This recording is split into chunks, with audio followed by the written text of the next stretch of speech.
अशोक चक्र शांति काल में असाधारण वीरता, साहस या राष्ट्र हित में आत्म बलिदान देने के लिए दिया जाने वाला भारत का सर्वोच्च सैन्य सम्मान, जो युद्ध के मैदान में ही नहीं बल्कि अन्य परिस्थितियों में शौर्य प्रदर्शन करने वाले सैनिकों और नागरिकों को प्रदान किया जाता है। अशोक चक्र विजेता हवलदार बहादुर सिंह मरणोपरांत। हवलदार बहादुर सिंह 10वीं parachute regiment special forces Jammu Kashmir के बडगाम क्षेत्र में अपनी टीम के साथ तैनात 25 सितंबर 2025 को बडगाम के करालपुरा गांव से सटे बाहरी इलाके में आतंकवादियों के होने की पक्की खबर मिलने पर तलाशी अभियान चलाया गया। तलाशी अभियान के दौरान करालपुरा गांव के बाहरी इलाके में पहुंचते ही हवलदार बहादुर सिंह की टुकड़ी पर आतंकवादियों ने अंधाधुंध गोलीबारी शुरू ढाला है हमको बिजली ने, तूफानों ने पाला है, मुट्ठी में तूफान बंधा है और प्राणों में ज्वाला है। अब पुरानी जंजीरों को हम तोड़ चुके हैं, नए जगत से हम नाता जोड़ चुके हैं। देवी सज्जनों कर्तव्य पथ पर बड़े ही शान से राष्ट्रीय कैडेट कोर छात्राओं की पहली वार्षिक टुकड़ी का दस्ता, जिसमें 148 युवा और जीवंत छात्राएं शामिल हैं। दस्ते का नेतृत्व उत्तराखंड निदेशालय की senior under officer Bharti Vishwakarma कर रही है। इस एनसीसी मार्चिंग दस्ते में पूरे देश से छात्राएं शामिल हैं। एनसीसी दुनिया के सबसे बड़े युवा वर्दीधारी संगठनों में से एक, जहां कैडेटों ने साहसिक और जोखिमपूर्ण गतिविधियों जैसे पर्वतारोहण, ड्राफ्टिंग और पैराग्लाइडिंग आदि में उत्कृष्ट प्रदर्शन किया है। दस्ते के पीछे एनसीसी का संयुक्त बैच नेतृत्व बिरला बालिका विद्यापीठ पिलानी की कैडेट सलोनी यादव और सैनिक स्कूल घोड़ाखाल के कैडेट मार्चिंग दस्ता दिल्ली पुलिस का, इसमें assistant commissioner police, 3 inspector surveillance head constable तथा 100 कांस्टेबल शामिल हैं। इस दस्ते को 1950 से लेकर आज तक निरंतर गणतंत्र दिवस परेड में भाग लेने का गौरव प्राप्त है और सीएपीएफ श्रेणी में 17 बार सर्वश्रेष्ठ मार्चिंग दस्ते का सम्मान भी प्राप्त है। आदर्श वाक्य शांति, सेवा और न्याय। अनुशासन की आंखों ने मुझे सहारा है, चुनौतियों ने मुझे निखारा। और ये देखिए राजस्थान की शान, क्या बात, क्या चाल, शानदार है ये रक्षाबंधन पूरे हिंदुस्तान का प्यार कहा जाता है। और हिंदुस्तान हो या गुजरात का चंडीगढ़ है और केसर का सामा, कलमी, अस्कर, कोटा, कोरी, समरस, आदर भूषा पहनकर शाहीदार में इख्तिलाफ करते और सब का मन वो लेते हैं। हमारी वफादारी ऐसे श्रद्धा करते और तो इससे हमारी आंखों में धूप नहीं रोक सकता। ये है सीमा सुरक्षा बल का ऊंट सवार दस्ता, जो कि 1976 से गणतंत्र। Ladies and gentlemen, leading the formation is the Central Reserve Police Force Brass Band, about ensemble of 100 highly trained bandsmen, commanded by Inspector Shamsher Lal, marching with precision and musical excellence. Band resonates कर्तव्य पथ with देश के हम है रक्षक, the inspiring anthem of the Siddharth. Their powerful notes echo the spirit of duty, sacrifice and patriotism, uplifting the grandeur of the parade.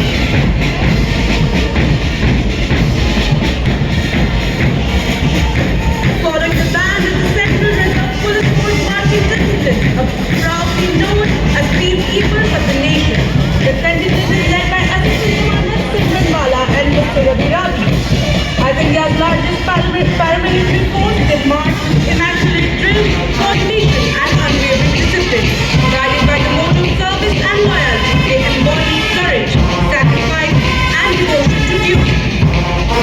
और अब कर्तव्य पथ पर भारत तिब्बत सीमा बल का फ्लैग दस्ता, आज सुर में साहस, ताल में देशभक्ति।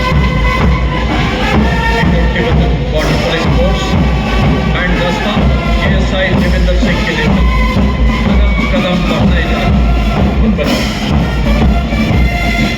में बलिदान duty.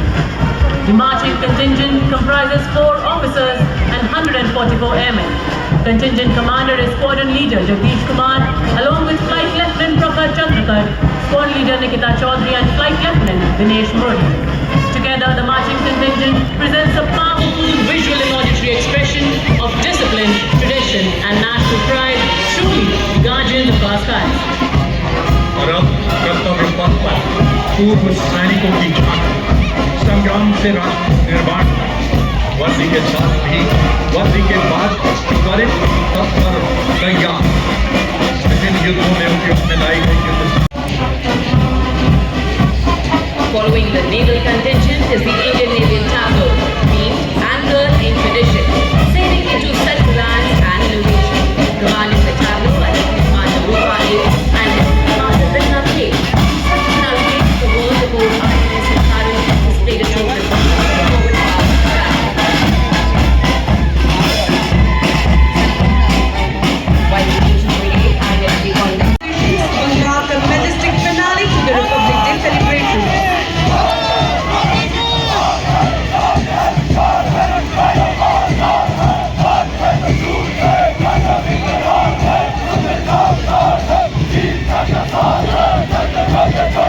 Marching proudly along the Kartavya Path is the Indian Navy contingent, 144 young and spirited sailors in immaculate formation, moving shoulder to shoulder with precision and discipline. They reflect naval professionalism at its finest. देश की ओर बढ़ते हैं। Bharat battalion एक विशेषीकृत आक्रमणकारी पैदल सेना इकाई है जो पारंपरिक इन्फेंट्री और विशेष बलों के बीच सेतु का कार्य करती है। तीव्र प्रतिक्रिया वाले अभियानों के लिए गठित यह बटालियन युद्ध क्षेत्र में प्रथम प्रहारक है। उन्नत निगरानी प्रणालियों, सटीक हथियारों और आधुनिक गतिशीलता से सुसज्जित भारत कमांडरों की ऑपरेशनल पहुंच को विस्तार देती है।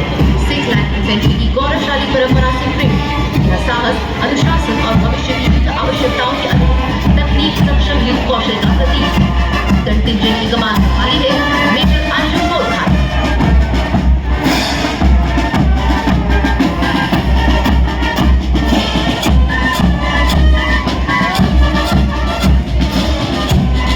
Ladies and gentlemen, approaching the saluting days now is the Indian Navy band. और आर्मी मेडिकल कोर का संयुक्त मिलिट्री बैंड का दस्ता आर्मी मेडिकल कोर के सूबेदार AA जवान के नेतृत्व में शेरे जवान की धुन बजाते हुए सलामी मंच के सामने से गुजरता ये संयुक्त मिलिट्री बैंड।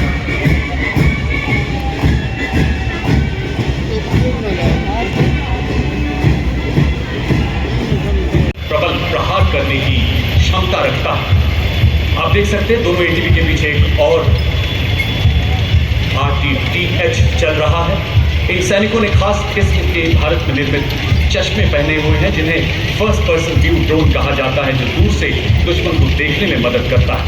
आप देख सकते हैं RTTH के पीछे दो LSB यानी लाइट स्ट्राइक व्हीकल जिन पर भारत में निर्मित कई हथियार लगाए गए हैं। स्वदेश निर्मित heavy machine gun Igla missile भी लगी है। ये surface to air missile 5 kilometre तक दुश्मन के लो फ्लाइंग वायुयानों को नष्ट कर सकती है। और अब आपके समक्ष 4 स्वचालित वाहन जो कि निगरानी, रेकी, दुश्मन पर हमला करने, गोला बारूद पहुंचाने और घायल सैनिकों की निकासी के लिए अत्यंत सक्षमता से कार्य करते हैं। हर तरह के इलाके में तैनाती में ये सक्षम है।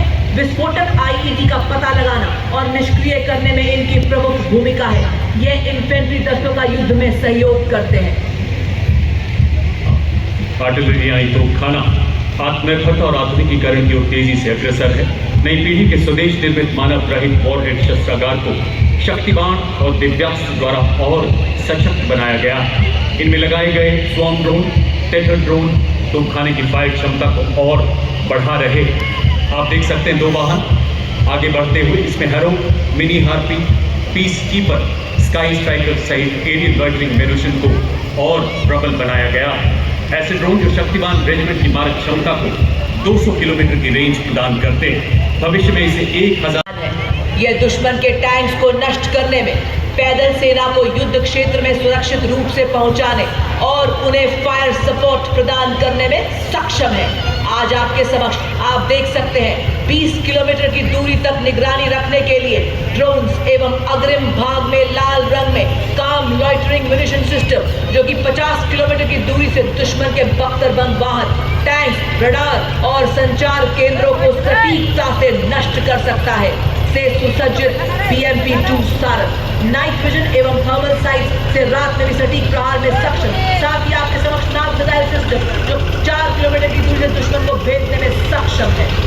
और अब सर्जिकल स्ट्राइक को अंजाम देने वाले स्पेशल फोर्सेस तथा इन्फेंट्री के सैनिक अत्याधुनिक स्वदेशी हथियारों से लैस वो योद्धा जो रात के अंधेरे में मौन की चादर ओढ़कर दुश्मन के इलाके में घुसते हैं और बालाकोट की धरती पर नए भारत की शौर्य गाथा लिखते हैं। सबसे आगे रफ टेरेन टैक्टिकल हाउडर आप देख सकते हैं जिस पर स्नाइपर तैनात है जो घात लगाकर 1.5 किलोमीटर की दूरी से दुश्मन के कमांडर को भेद कर सकता है। इस गाड़ी पर त्रिनेत्र सर्वेलेंस ड्रोन भी लगा है। इसके बाद इसके पीछे 2 और टेरेन व्हीकल जिन पर नागास ड्रोन लगाया गया है जो लॉइटर है। रेजिमेंट को पोलो एवं घुड़सवारी में पद्मश्री एवं 12 अर्जुन अवार्ड्स हासिल करने का गौरव प्राप्त है। प्रिय सज्जनों, गणतंत्र के 76 वर्षों के इतिहास में आज आप वो नजारा देखने जा रहे हैं जो आपने पहले कभी नहीं देखा होगा। इस प्रकार भारतीय सेना की विभिन्न इकाइयां समन्वित एवं संगठित होकर युद्ध भूमि में दुश्मन को बर्बाद करती है। और अब माननीय प्रधानमंत्री जी की विकसित राष्ट्र की परिकल्पना के अनुरूप नए भारत की network centric multi domain integrated युद्ध प्रणाली को प्रतिबिंबित करते मैकेनाइज दस्ते सबसे पहले हाई मोबिलिटी रिकॉन्नेसेंस व्हीकल यानी HLRV बर्फीले इलाकों से लेकर उबड़ खाबड़ रास्तों तक हर मैदान फतेह करने में सक्षम फुर्तीला वाहन आप देख रहे हैं। इस पर ड्रोन्स तथा रडार लगे हैं जो दुश्मन के इलाके की आंख और कान बनकर पूरी निगरानी करते हैं। इसे कम्युनिकेशन के माध्यम से सैटेलाइट कम्युनिकेशन भी दिया गया है।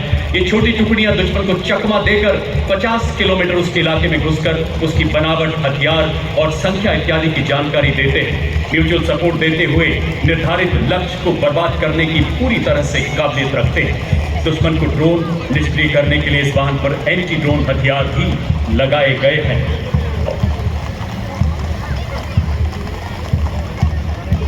और हवाई दस्ते दुश्मन की जानकारी हासिल करने में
His distinguished staff and training appointments include key operational roles and instructional tenures at premier